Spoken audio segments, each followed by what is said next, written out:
গ্রাম বাংলায় শীতের ভোর মানেই আঁধারে ঘন কুয়াশার চাদরে মোড়া হিম হিম দখলদারি।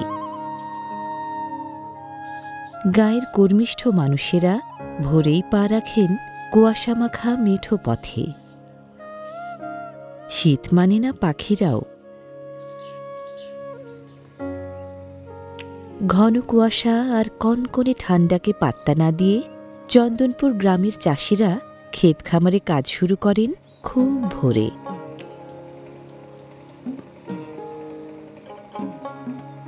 ঘন কুয়াশার উত্তরীয় দিনের আলো ফুটতে দেয় না অনেকটা সময় ধরে। ক্ষেত খামারে তাই কাজ চলে বৈরী পরিবেশেই। আড়িয়াল খাঁ নদীর পানি ও পলিশদানে চন্দনপুর গ্রামের জমিন দারুণ উর্বর। এখানকার চাষিরা তাই ঋতুভেদে ধানসহ রকমারি ফসল ফলান পর্যায়ক্রমে।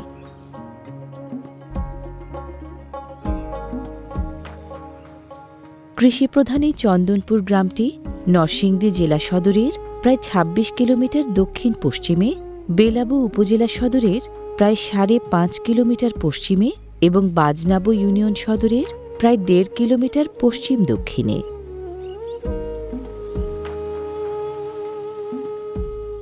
নরসিংদীর বেলাবো উপজেলার বাজনাবো ইউনিয়নের নিসর্গধন্য এই গ্রামে সাত সকালে নজর কাড়ে প্রচুর শেয়ালের আনাগোনাও। আগের চেয়ে সংখ্যা কমলেও শেয়ালেরই উপস্থিতি জানান দেয় চন্দনপুর গ্রাম এখনও বেশ বন্যপ্রাণী বান্ধব।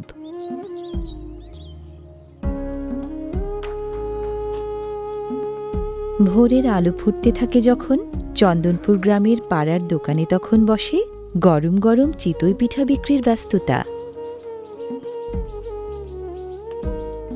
শীত কাটাতে ঝাল ঝাল ভর্তা দিয়ে পিঠা খেতে খেতে এখানে প্রতিদিন জমে ওঠে দারুণ উষ্ণ আড্ডা।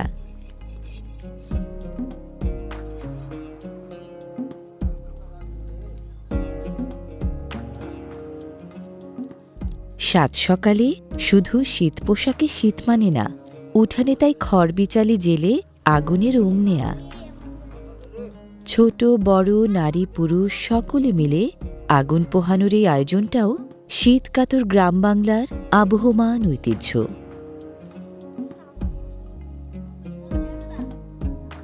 শীত ঠেকাতে গবাদি পশুর গায়েও শীত পোশাক।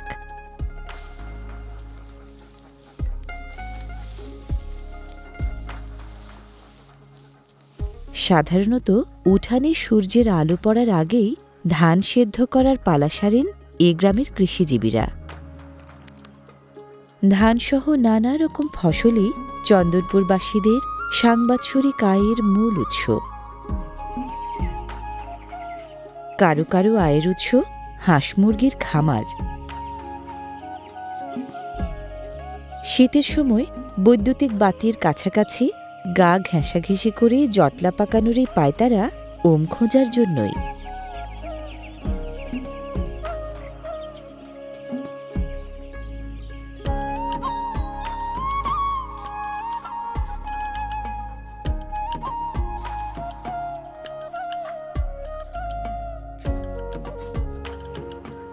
হাঁস মুরগির খামার ছাড়াও হাঁস মুরগি কবুতর ছাগল ভেড়া ও গরুর মতো গৃহপালিত পশু পাখি লালন পালনের কম বেশি চল আছে এ গ্রামের প্রায় সব বাড়িতে।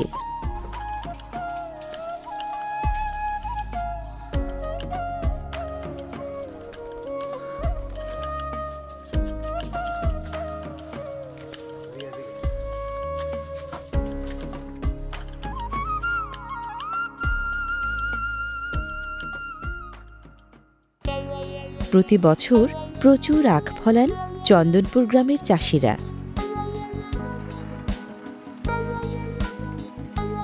ক্ষেতের পরিপক্ক আখ আহরণ, আখ মাড়াই এবং আখের গুড় তৈরির ধাপভিত্তিক কাজ শীত মৌসুমের শুরু থেকেই চলে এ গ্রামের খোলায় খোলায়। কলগাছ নামের মোটরচালিত মাড়াই কলে চলে আখের রস নিষ্কাশনের কাজ।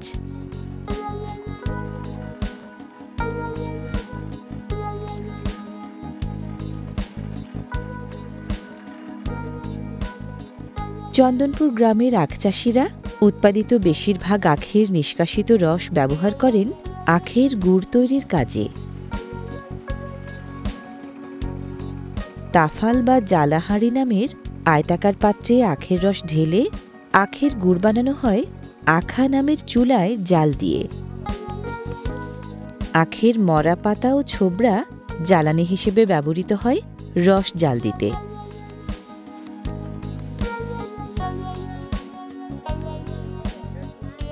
আখার আঁচে তাফালে রস জাল দেয়া হয় 2.5 থেকে 3.5 ঘন্টা একটানা।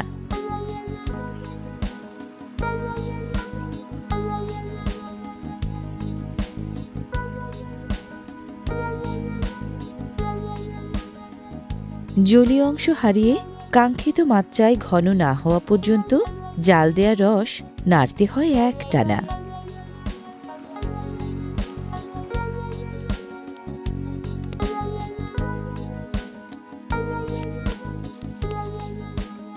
তাফালের ঘন রস থেকে তৈরি হওয়া মিষ্টি স্বাদের আখের গুড় পিঠা পুলি মিষ্টান্ন তৈরির অন্যতম মূল উপাদান হিসেবে আবহমান ঐতিহ্যের স্বাদ বিলায় ঘরে ঘরে জনে জনে।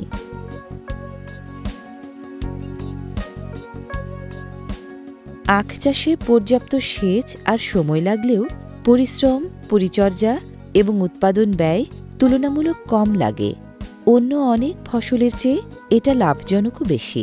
আখ তাই চন্দনপুরের চাষিদের অন্যতম প্রধান অর্থকরী ফসল। আখের ছোবড়াও জ্বালানি হিসেবে ব্যবহারের পাশাপাশি নানান কাজে লাগে।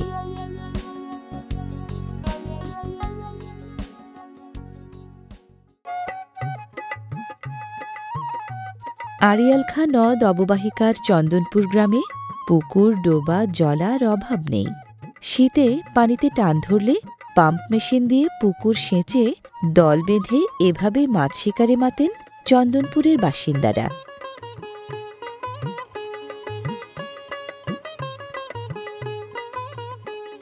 ঘটা করে মাছ ধরার দলবদ্ধ এই আয়োজন এ গ্রামের সাংবাৎসরিক এক ঐতিহ্য।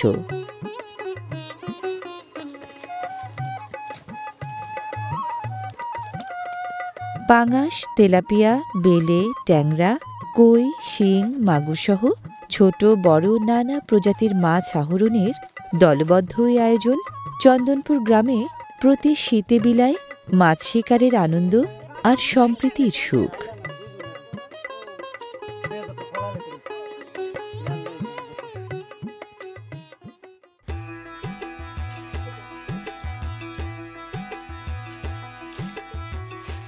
গ্রামের পুকুর, ডোবা, জলা ছাড়াও কাছে দূরের খাল, বিল আর আড়িয়াল খাঁ নদ ও পুরাতন ব্রহ্মপুত্র নদ থেকেও চাহিদামাফিক মাছের যোগান আসে চন্দনপুর গ্রামে।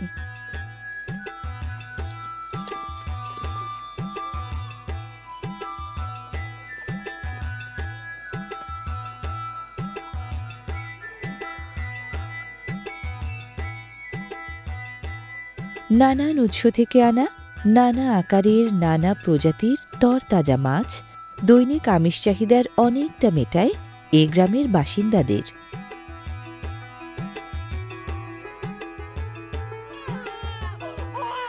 এ গ্রামে পারিবারিক সম্পর্কগুলো মায়া মমতার নিবিড় বাঁধনে বাঁধা। নতুন প্রজন্ম পরিবারের মায়া মমতা আর প্রকৃতির আদর দুটোই পায় উদার হস্তে।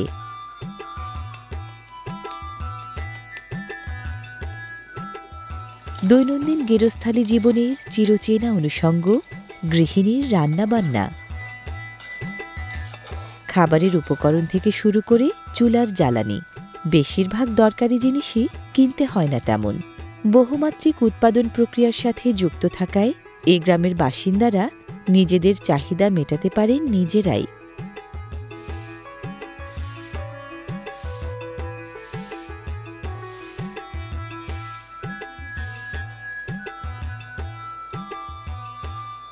এ গায়ের উঠানে উঠানে গেরস্থালী জীবন বিলায় ঐতিহ্যের সুরভি, স্নিগ্ধতার প্রশান্তি।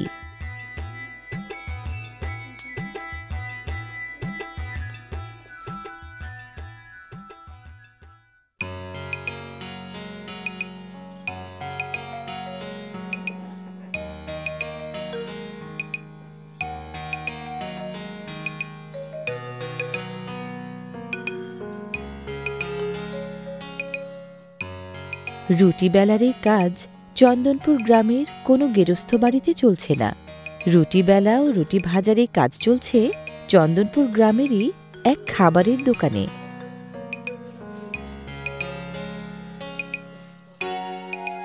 খাবারের এই দোকান চালান স্বামী ও স্ত্রী দুজনে মিলে।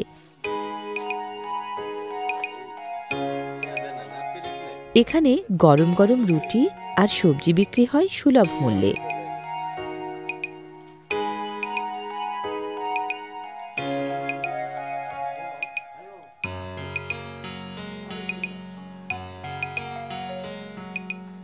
পথের ধারের এই খাবারের দোকানে শহরে জাঁকজমক না থাকলেও এখানকার খাবারে মেলে ঘরের খাবারের ১৬ আনা স্বাদ আর রসনা তৃপ্তির সুখ।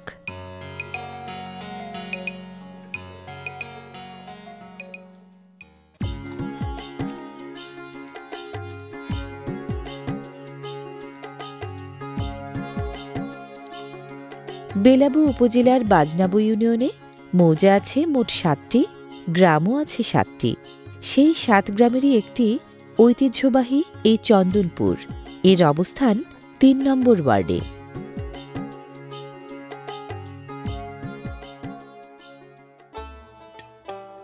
শীতের সকালে দৈনন্দিন খাবারের পাশাপাশি কোনো না কোনো পিঠা তৈরির আয়োজন নজর কাড়ে এ গ্রামের বাড়িতে বাড়িতে। এখানে চলছে পুলি পিঠা তৈরির প্রস্তুতি। ভেজে নেয়া চালের গুঁড়া আর টুকরো করা আখের গুড় পুলি পিঠার প্রধান ২ উপকরণ।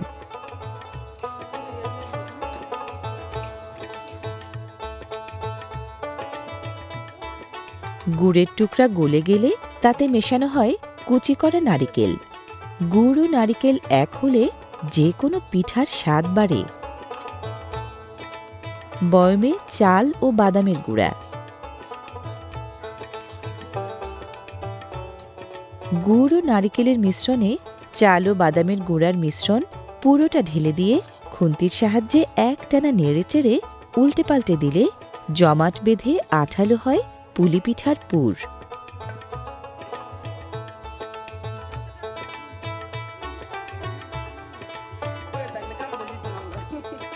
পুর মাখা মাখা হলে ঠান্ডা করতে হয় নামিয়ে।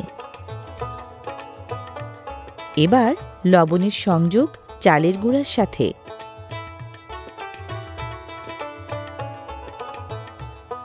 ঠান্ডা হওয়ার পর পরিমাণ মতো পুর হাতের মুঠোয় নিয়ে বানাতে হয় মুঠি।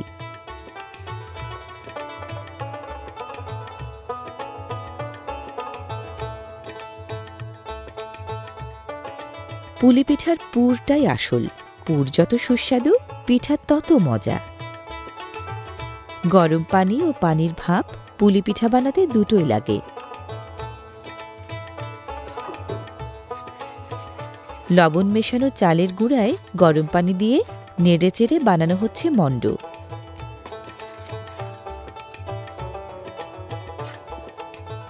গরম পানির পাতিলের ওপরে বসানো হল ছিদ্রযুক্ত মাটির হাঁড়ি। মণ্ড ভালো মতো মথে এবার খামির বানানোর কাজ।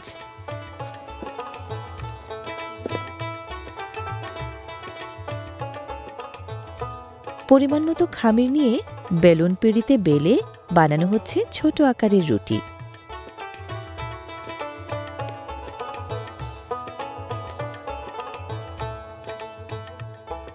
ছোট রুটির মাঝখানটায় পরিমাণ মতো পুর রেখে ভাঁজ করে জুড়ে দেয়া হচ্ছে প্রান্তরেখা।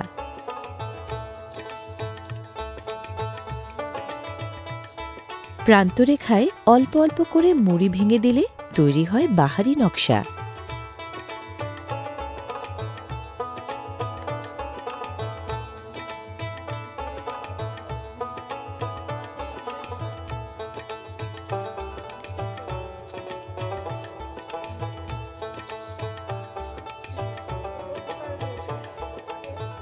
তিলপুলি, সেদ্ধপুলি, মুগপুলি, চন্দ্রপুলি এবং দুধপুলি, এই গ্রামের গৃহবধূরা পুলি পিঠা বানান নানা রকমের।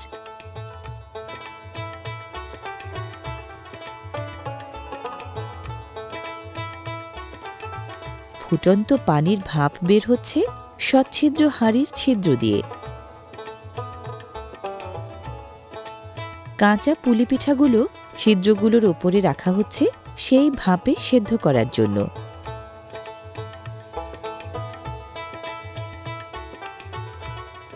ঢাকনা দিয়ে ঢেকে এবার খানিকক্ষণের জাল।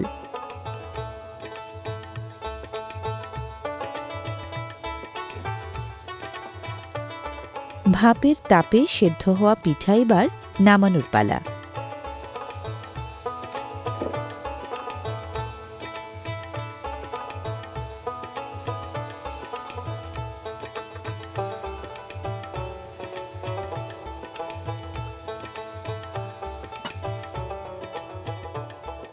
এই পুলি পিঠা দেখতে যেমন নকশাদার, খেতেও তেমনি মজাদার।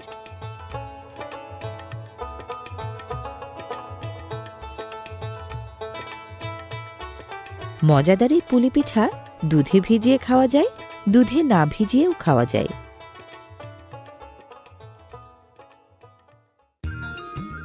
লাভজনক হওয়ায় এ গ্রামে কেউ কেউ গরু পালেন পেশাদার খামারি হিসেবে। কারো কারো বাড়িতে আছে খোপ ভরা কবুতর। কবুতর কেউ শখ করে পালেন, কেউ বা বাড়তি আয়ের জন্য।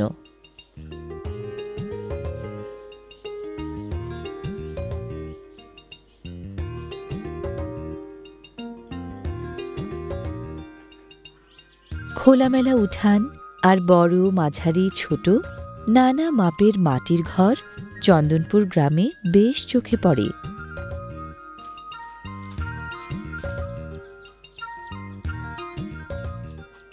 মাটির ঘরের দেয়াল মাটির হলেও যুগে যুগে পরিবর্তনটা এসেছে ছাদে।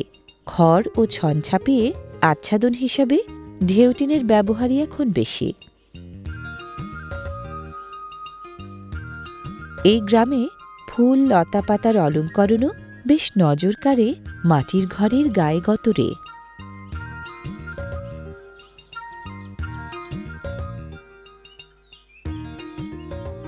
যুগের তালে তাল মিলিয়ে ঘরবাড়ির ধরন ও উপকরণ কিছুটা বদলে গেলেও চন্দনপুর গ্রামের বাসিন্দারা কম বেশি এখনও ধরে রেখেছেন প্রাচীন বাংলার সবচেয়ে প্রাচীন স্থাপনা মাটির ঘর। মাটির ঘরে একটা সুবিধা কিন্তু আছে, অন্যরকম কিন্তু শান্তি আছে। গরমের দিনে গরম লাগে না, ঠান্ডার দিনে ঠান্ডা লাগে না। অসুবিধা হচ্ছে শুধু একটাই, নেটওয়ার্ক থাকে না, মাটির ঘর ভেঙে পড়ে যায়, ইঁদুর কেটে ফেলে মাটির ঘরগুলি, টিনের চালগুলি ঠিক রাখা যায় না। এই একটা সমস্যার কারণেই দেখা যায় মেরামত করতে হয় বারবার। নতুন যুগ আসতেছে, যুগের সঙ্গে সবাই খাপ খাওয়ায় নিতে চায়, তাই মাটির ঘরগুলি আস্তে আস্তে বিলুপ্ত হয়ে যাচ্ছে।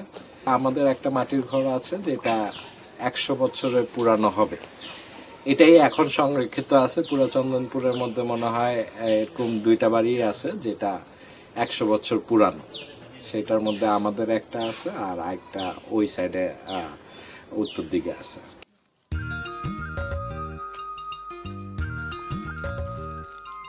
চালুনি দিয়ে চেলে নেয়া মাটি এভাবে পানিতে গুলিয়ে এ গায়ের মেয়েরা কাদা বানান ঘরদোর লেপার জন্য।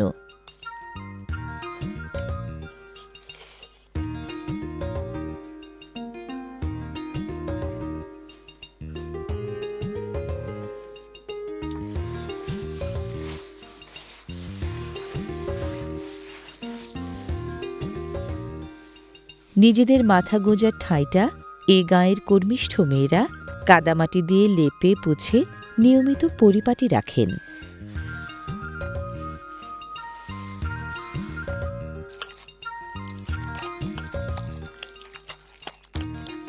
মাটির ঘরের পরিচর্যা সহজ। পুরনো ঘরের গা গতর লেপে দিলে আবার ফিরে আসে আগের শ্রী। বিল্ডিংটা তো অনেক শক্ত, অনেক মজবুত, যে মাটি ঘর অনেক ভালো, যে গরমের সময় অনেক ভালো, যে শীতের সময়ও, যে গরমও কোনো বোঝা যায় না, শীতও কোনো বোঝা যায় না, যে অনেক সুবিধায়। তাই আমরা মাটির ঘরটা ভাঙি না। প্রথম লাগে লাল মাটি দিয়ে ইয়া কইরা, পরে যায়া ইয়া করব, সাদা মাটি দিয়া আবার লেপ দিলে অনেক সুন্দর দেখা যায়, বিল্ডিং এর মতো এর চেয়ে ভালো দেখা যায়, বিল্ডিং এর চেয়ে আরো ভালো দেখা যায়। মাটির ঘর বানানোর সময় ঘরামির সাহায্য নিলেও বানানো সে ঘরের যত্নআত্তি এ গাঁয়ের বাসিন্দারা নিজেরাই নেন। শুধু অঙ্গশোভা নয়, এ গ্রামে মাটির চমৎকার সব দোতলা বাড়ি জানান দেয় দেশি স্থাপত্য কৌশলের গরিমাও। শক্তপোক্ত করে বানানো মাটির দোতলায় সব বাড়ি পুরোপুরি নিরাপদ।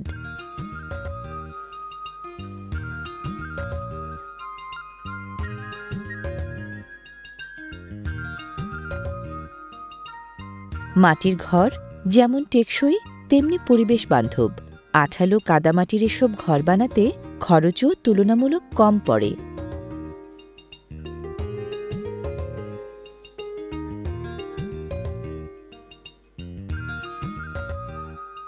চন্দনপুরের বেশিরভাগ বাসিন্দারই মাটির ঘরে জন্ম, মাটির ঘরেই বেড়ে ওঠা। ঐতিহ্যের সাথে এই মিতালিটা চলছে বংশ পরম্পরায়।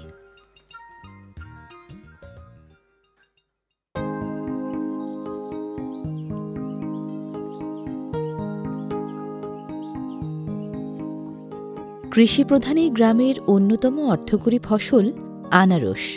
উপযুক্ত মাটি, জলবায়ু আর সযত্ন পরিচর্যার কারণে আনারসের আবাদ এবং ফলন দুটোই বাড়ছে প্রতি বছর।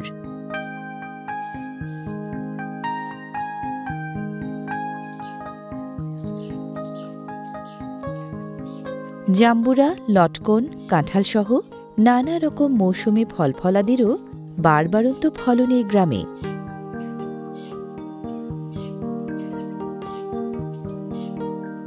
চন্দনপুর গ্রামে গাছপালা বেশি, প্রকৃতির পক্ষপাত আর স্নিগ্ধতা তাই পরতে পরতে।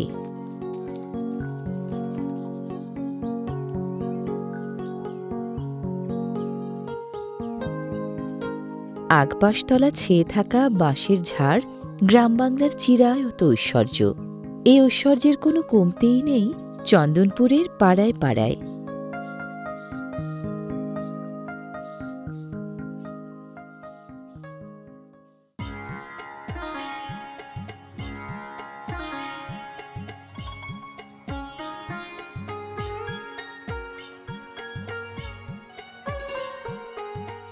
চন্দনপুরে গেরস্থবাড়ি মানেই গাছগাছালির ঘেরাটোপে ঘেরা পরিপাটি ঘর দোর উঠান আর কর্মিষ্ঠ জীবনের স্নিগ্ধ এক ছবি।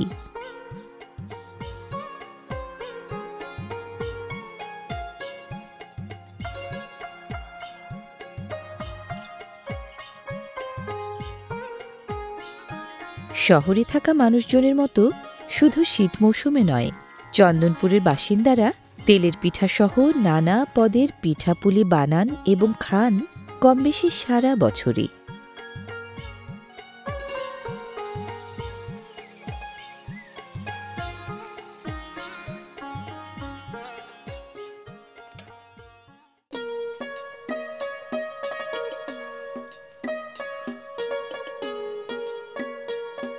শুধু ক্ষেত খামারে নয়, বাড়ির আঙ্গিনাতেও এ গ্রামের কৃষিজীবীরা আলু, বেগুন, ধনেপাতা, ডাঁটা শাক, লাল শাক, মিষ্টি কুমড়া সহ ঋতুভিত্তিক নানা ধরনের শাক ও সবজি ফলান।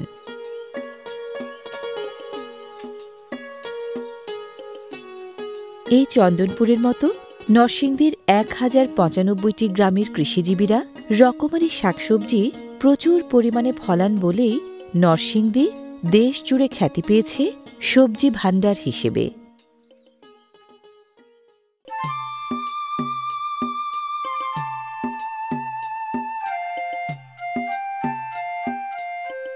চন্দনপুরে নানা রকম শস্যের উৎপাদনশীলতা যেমন আগের চেয়ে বেড়েছে, তেমনি বেড়েছে আবাদের হারও। তাই এক ফসল তুলতে না তুলতেই চলে আরেক ফসলের জন্য প্রস্তুতি।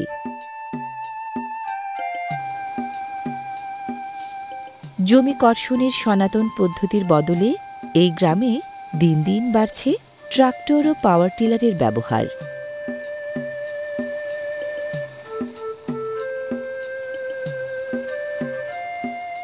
জমির উর্বরা শক্তি আর শস্যের উৎপাদনশীলতা বেশি হওয়ায় স্থানীয় বাসিন্দাদের প্রায় 3/4 কৃষিকাজ করেই জীবিকা চালান কৃষিপ্রধান এই গ্রামে।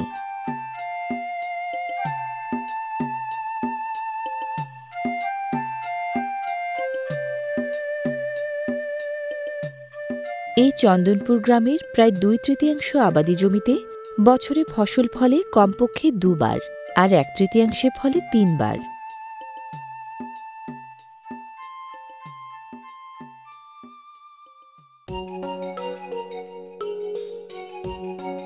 আয়তনে চন্দনপুর বেশ বড়সড় গ্রাম। এই গ্রামের জনবসতি মূলত উত্তর ও দক্ষিণ 2 অংশে বিন্যস্ত।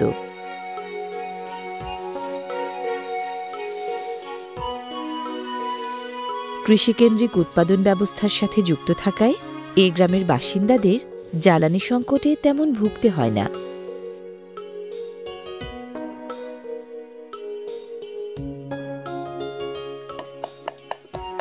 জ্বালানি যোগান দেওয়ার নিজস্ব উৎস থাকায় এই গ্রামের হেঁসেলে হেঁসেলে মাটির চুলার ব্যবহার একচেটিয়া।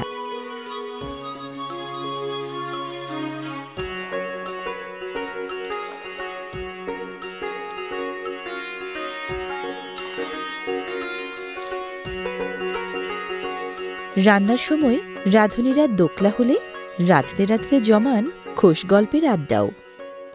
শাক তুলা গো সাগর কন্যা সাগর দিছে মন কিরুমার জন্ম তুমি সাফল্যের জীবন আটটা যাদের নাট্টা নাগর সাপ দেখিয়েছ সাপের মুখে লাল দেখিয়ে হাত বাড়াইতেছ। এটা সেরিয়া শাক তুলে একটা ইরুমে তো সেরা সেরা হয়েছে বড় বাপের ঘরে সেরি দেহার মতো মানে সেরা চাইতেছে সেরিরা মুখটা দেখবার লাগে মানে সেরি যেন হাত তুলে মানে হাত তুলে সেরাই করে মুখ দেখতে সেরাই কইছে কি সাগর কইনা সাগর দিছে মন কিরুমার জন্ম তুমি সাফল্যের জীবন সেরিয়ে উত্তর দিছে কি নিয়ে থেকে কাটটা যারে নাটটা নাগো সাপ দেখিয়েছ সাপের মুখে লাল দেখিয়া হাত বাড়াইতেছ সেরা হুদা আর মুখ দিয়ে তো কয়েটা সেরা গেছে।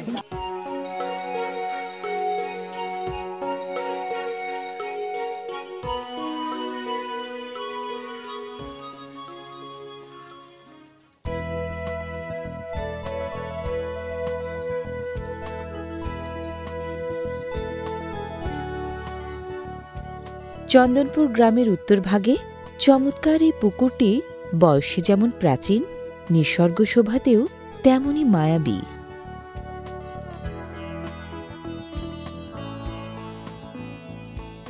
নিসর্গধন্য এই পুকুর আর পুকুরের শান বাঁধানোই ঘাট ঐতিহাসিক নানা পালাবদলের নীরব সাক্ষী।